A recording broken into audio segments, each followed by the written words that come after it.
up? This is MHL5 round 6. I versed Gene Holland. He was playing red green goblins and I was playing mono red. Foolishly, I switched decks just on a whim, and I got punished for it in my previous round, which didn't actually record properly. Anyway, so let's get straight into the deck techs. I got Gene Holland's deck up first, red green goblins. Alright, I've tried a different view here. Just ignore the lands for now, we'll get back to those. Freeze 1-drops, I think that's 6 1-drops, and only 2 proactive ones, I'd say, like Prospector and Shaman, and then a bit of cheap burn. Goblin Grenade, 5 damage, very stylish. And then 13 2-drops, so plenty of 2-drops. I think he's got a Mox actually in his points, so that kind of counts as a 1-drop as well, you know what I mean? Plenty of token generation, Bitter Blossom, Dragon Fodder, Krenko's Command, lots of, and Mog War Marshal, so yeah, really heavy on the tokens. He's got a Signet, which is interesting. I believe that's to complement Contamination, which I think he probably built his deck around, considering all these tokens. Basically, it's a Black Blood Moon for all lands, but you got to sack a dude in your upkeep, which is a huge cost, and Gene's trying to pay the cost, I guess. Even Bob kind of draws you to more goblins that you can sack. Grenzo produces goblins that you can sack. Yeah, this is definitely the strategy. Dreadball, it's a fine card that no one plays in Highlander.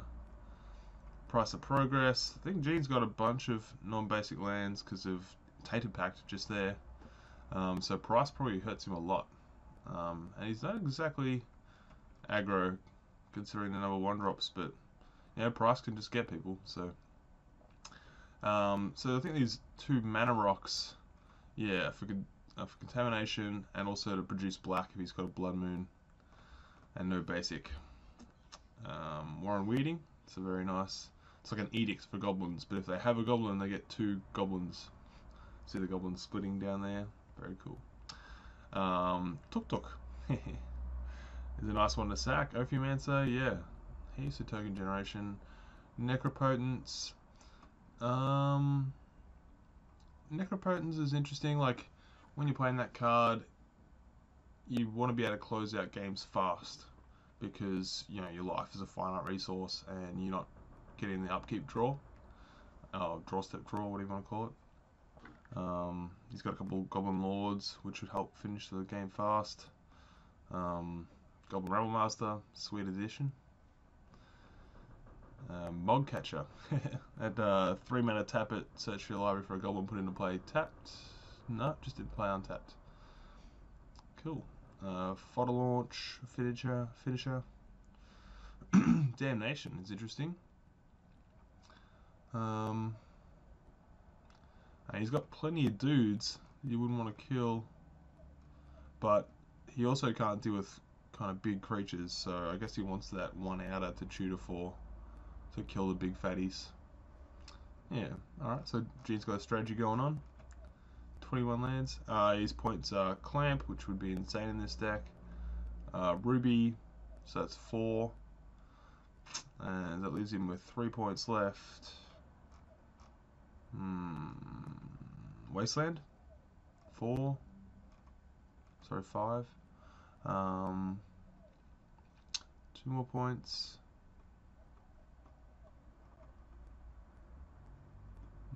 Clamps, 2 points, so 1 more point. Tainted Pact. Okay, cool. And there's his sideboard. I'm playing mono red, so let's look at it through the eyes of mono red. Mental Misstep, surprisingly not in the main. I mean, I guess he doesn't have any critical creatures that he needs to keep alive. Oh no, there are a few. And Mental Misstep's really good at that, like countering Source to Plowshares is the main one really. I've got a few artifacts in my deck, so Smash to Smithereens, do a good job, and same with Rakdos Charm. Museum Mortars comes in against me.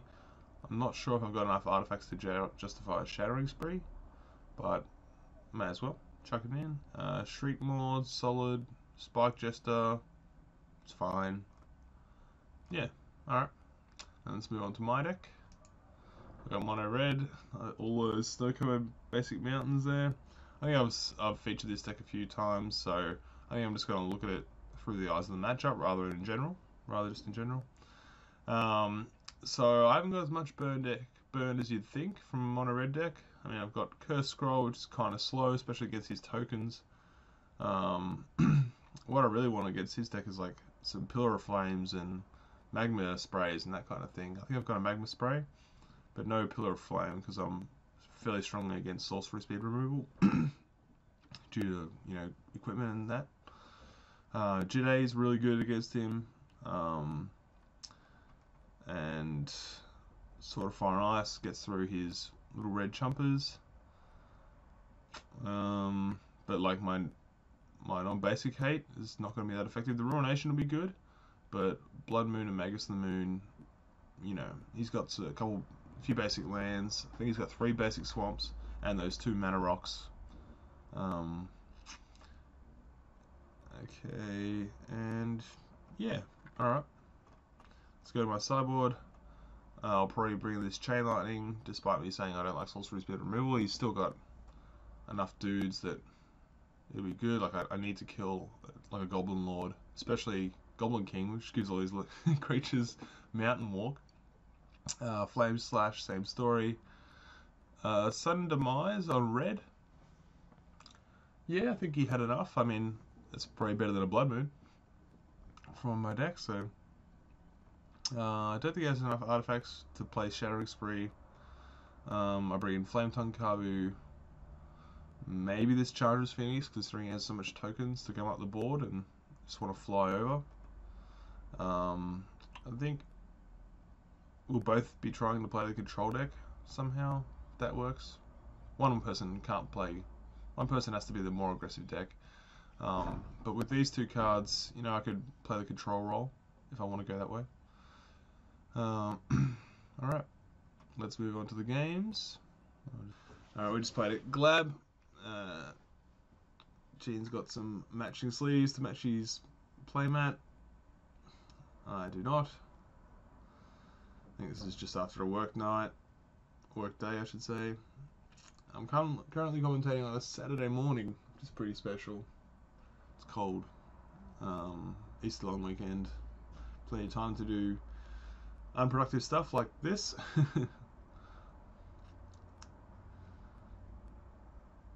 Just checking my deck, make sure I haven't not sideboarded after game 1, even though it is game 1.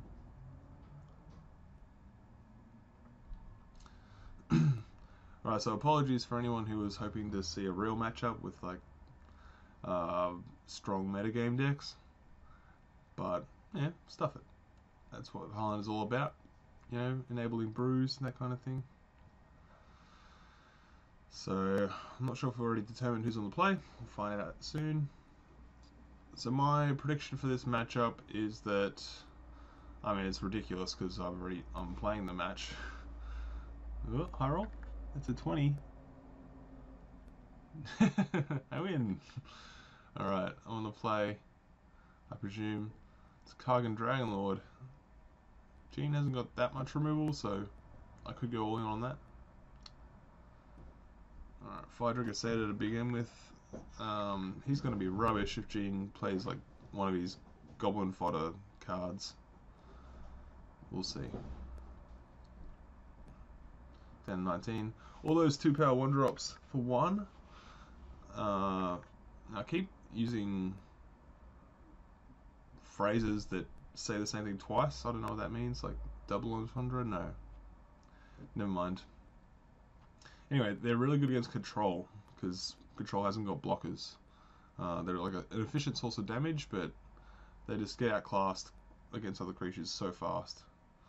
Deathrite Shaman, he's probably not going to trade there, especially considering he's got the fetch land. Play my land first, in case he has like some kind of pump. Alright, hit him for 2. Probably the Dragon Lord here. I've got a Clamp in hand as well. Strong hand, another land, a Young Pyromancer, and a Ruination, so my hand's looking pretty nice. Young Pyromancer, excellent with Clamp if you can get a few tokens out. I've opted for the Dragon Lord, considering I may not get an instant or sorcery until, you know, turn 4 with my Ruination. That's if I even hit the land. I mean, I think to ensure that I hit the Ruination turn 4, I probably want to play the Pyromancer this turn instead of the Dragon Lord, and then turn 3 clamp the Satyr to draw my 4th land for the Ruination, and that way I'll have a token off the Ruination which I can continue to clamp. But with this line that I've taken, okay, so there's a Hauling Outburst to shut down the Satyr. Luckily I've got the clamp to turn it into cards.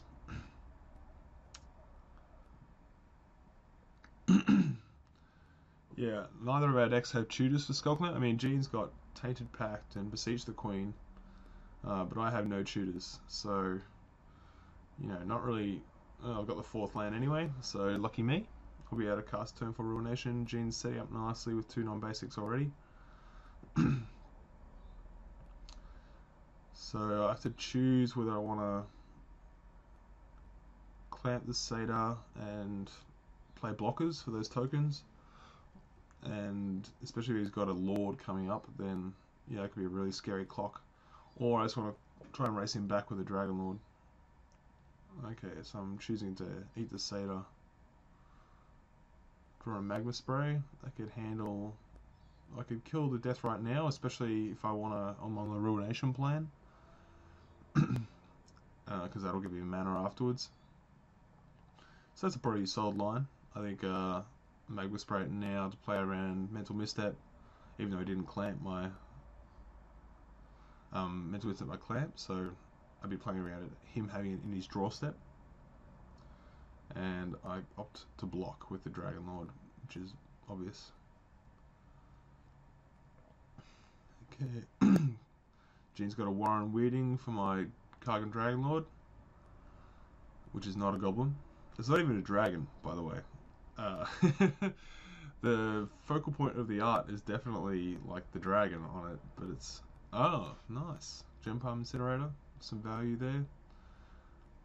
Alright, so if I want a Ruination now, he's missed his 3rd land drop, so it makes it even more tempting. I'm going to take an extra 3 from these goblins, but I think it's worth it. Unless Gene's slow rolling, he knows I've got the Ruination in hand, maybe I flash my hand to him. If he's got a land in hand, I'll be very suspicious. Draw. It's a polluted Delta off top, so a nice draw for Gene. I'm starting to be able to recognise both, you know what I mean? The old Onslaught fetches and the Khans fetches. Yeah. Alright, so I'm not sure he's got any 1-drops, but he's hesitating to immediately bash in. I suppose it's good practice to figure out your whole turn before you take any action. He's going to crack the Delta. He's running out of table room there for his graveyard. My hand consists of, I've still got the Young Pyromancer and 2 other cards. I think one of them's a land. I don't know the 3rd card. So, because he's had his dual land destroyed, he has to get the shock land this time. Takes 3 damage. Gene definitely the aggro deck in this matchup while I've got the clamp in play, so he doesn't really mind taking that damage. 14 apiece. Skirk Prospector. Okay, so he's got some serious mana going on. And I've got, ooh, I have to eat my Pyromancer because I've got 2 lands in hand. That's unfortunate. So this is where it would have been nice to have the Pyromancer turn 2, but I suppose I would have got Gem Palm Incinerated, and then I would have had a Dragon Lord here instead of a Pyromancer, which would have been a serious threat, but I wouldn't have been able to clamp it, so whatever. So he's got no artifact for my Reckless Reveler. I just throw it out there naked, even though it's my only source of card advantage. He's probably not going to waste a removal spell on it. No, he will, because I have clamp. Okay. But I feel like I'm sufficiently behind on board that I want to risk him having a removal for my Reckless Reveler, and also, you know, to save me mana in the following turn. Gene indicating that the Skirk Prospect is very precious to him. not attacking him with it. I go down to 11. So, is he going to sack some goblins to gain some mana? Yes, 3 of them. 2 of them, I should say. Oh no, 1. It's a nice little nifty trick with the sleeve. Warren Weirding's sacrifice. Ugh. Okay. Boris Reckoner, that'll stop the board nicely. And I'm putting clamp on it for any other black removal he may have. Like, I knew I was playing him, so I checked his list, but I didn't check it that thoroughly. I don't know what other black removal he has. We saw he had a Shriekmaw on the board. This is game 1, so. Okay, no attacks for you, Gene. You just got to develop your board and work up to a contamination or like a marsh flitter maybe. What else can you do about this Reckoner? Goblin King. Krenko, just make a billion guys. It's got a lot of cards in hand. 6. 7, I think.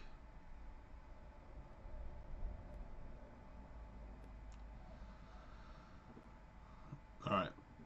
Decision made. Goblin sacked. In the sack. Oh yeah, handy. Talisman. Alright, I can see a Krenko's command in hand, so whether he wants to, he could utilize the mana now off the talisman. Sack one other goblin and make 2. Not the best value. It's like effectively an eager cadet.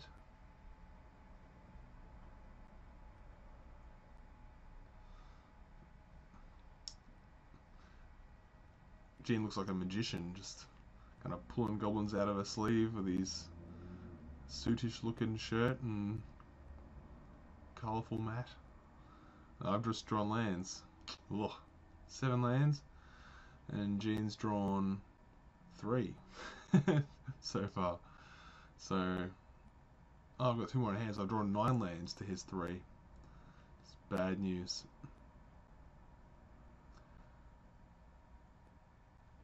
Three mana. Contamination. Alright. So, I can't play spells. I can move my clamp around if I had any more creatures. That's about it. So, right now, like, either have to stop Jean from playing more goblins and just getting an infinite amount of goblins. I can't really do that because I can't cast spells. I think I'm just floating mana here in response to the contamination to like mess him around.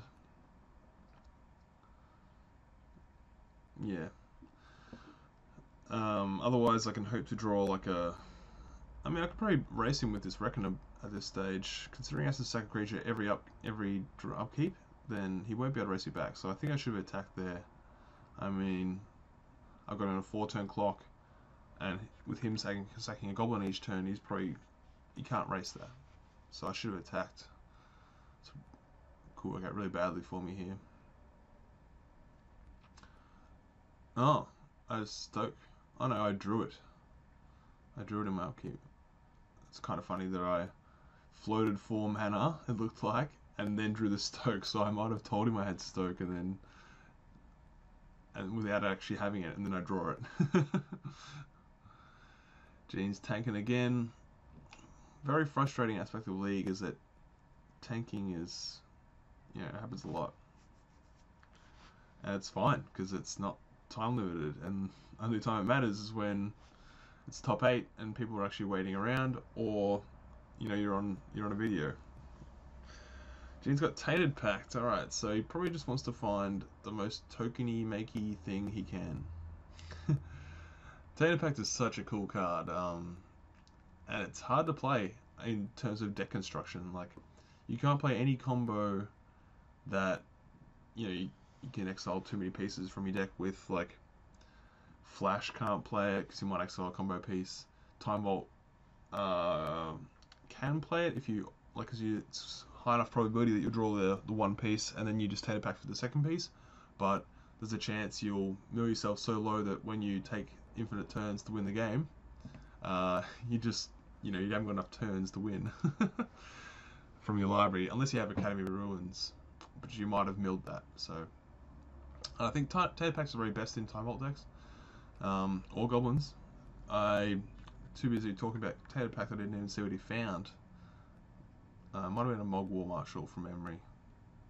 Yeah, there it is. Okay, there's plenty of goblins to go around. And a temple. Alright, so he's getting some mana happening. Get his goblin engine happening. This is sweet, by the way. I love goblins. Like, this makes me want to build another goblin deck. There's a Highlander on this Sunday at NLG Ringwood, so get down there. I'm probably going to be down there wanting my magic fix. Don't know what I'm playing yet. Could make a goblin deck in that time. But yeah. Okay, so at this point, I probably realized that with that Mog War Marshal, he should be able to make infinite goblins like each turn, and my only out is to bash in. So I can't kill contamination. Mono red doesn't kill enchantments, so go for it, Reckoner. And if he blocks, then I get to kill an extra guy, which is pretty sweet. Okay, and he does block. I mean, yeah. I think he should have blocked with the Mog War Marshal there. Would have been just, like, strictly better, but same result.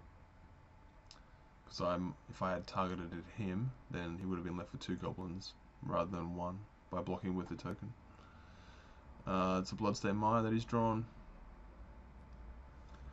It's up to 4 mana, so maybe a Murderous Red Cap.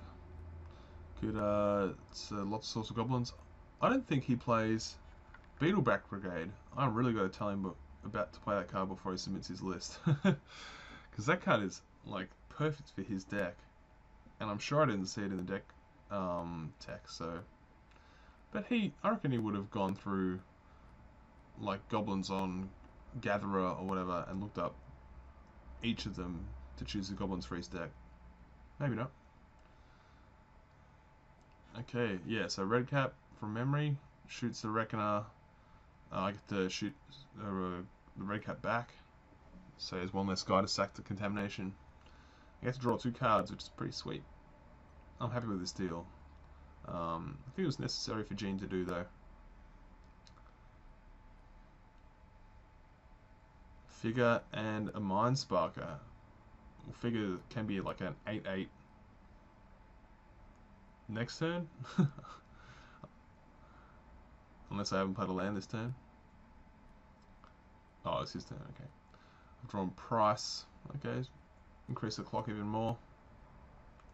I passed the turn. Oh, so... What the... I'm just gonna Stoke Price him? Is that my play?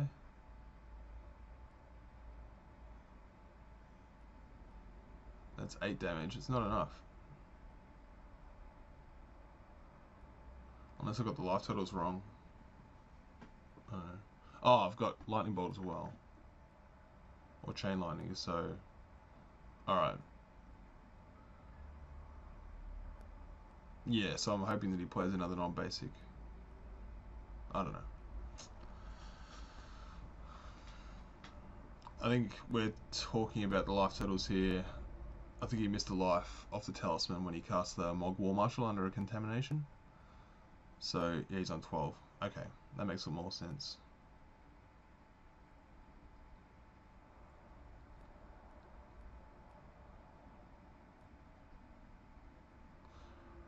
Grenzo, he's awesome. So yeah, Grenzo can make enough goblins to keep contamination around. We'll see. Oh, what am I talking about? I didn't play any spells because he has contamination. I'm retarded. Okay, that's not a black spell. Whoa, my computer's just freaked out. Oh, that's all good. Okay. Here I'm hoping. Oh, damnation. Nice. That's not a goblin. Gene's like, come on. So he has to untap And now he has to choose between double activation or activate for 4 to try and make sure he hits a goblin. I'm leaning towards double activation here for keeping Grenzo around. Yeah, alright, and so is Gene. Oh, he's using his talisman. What if he rips a red guy? Okay, so if he had activated for 4, he would have had a Krenko, so he could have sacked Grenzo, and then Krenko would have had the permanent lock. So that's pretty funny. But it was right to use double activation there. Oh, okay, that's not a goblin either, so Grenzo dies. And he hasn't got the mana to play. Oh no, he can. Yes, he hasn't got a mana to play another guy. So contamination's gone. Unless he goes land 1-drop, which he hasn't got, because I can see his hand. So he has to choose to sack the contamination or the Grenzo. It's obviously the contamination here, otherwise he'll just lock himself out. And I've got a stoke for the Grenzo. Maybe I should have stoked his face. Put in an 8, and then I can price into 4, and then... Okay, I didn't actually have the lightning bolt, so yeah, it's reasonable. Alright, now I have the lightning bolt. So I can play figure and mind sparker, or I can make an 8/8 figure straight up.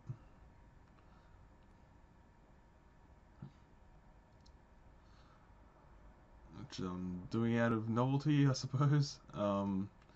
I don't think that's right. I mean, what if he has a single removal spell? Suppose I have the clamp, and if I play both guys out, then he can have 2 removal spells, or like a sweeper. I saw a damnation already, so it's not unreasonable to think he might have Toxic Deluge.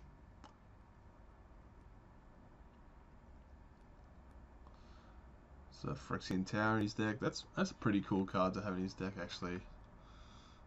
It's taps for colorless or tap and sack a creature for double black. It's a very nice one for sacking Academy Rector, if you ever want to do that kind of thing. And High Market's the other good one. You just sack a creature to gain a life. And it also taps for colorless, unlike Diamond Valley, which is valuable for some reason. Can someone tell me why? Diamond Valley is worth money. It's like a terrible card. 5 mana. What you gonna do? Goblin Chieftain and Bob. Neither of which can attack in, because I have a 9/7 flying first strike. Yeah, bash, and then bolt your face. I don't reveal the price, because I might want to get him in future games. Alright, so game 1 to me.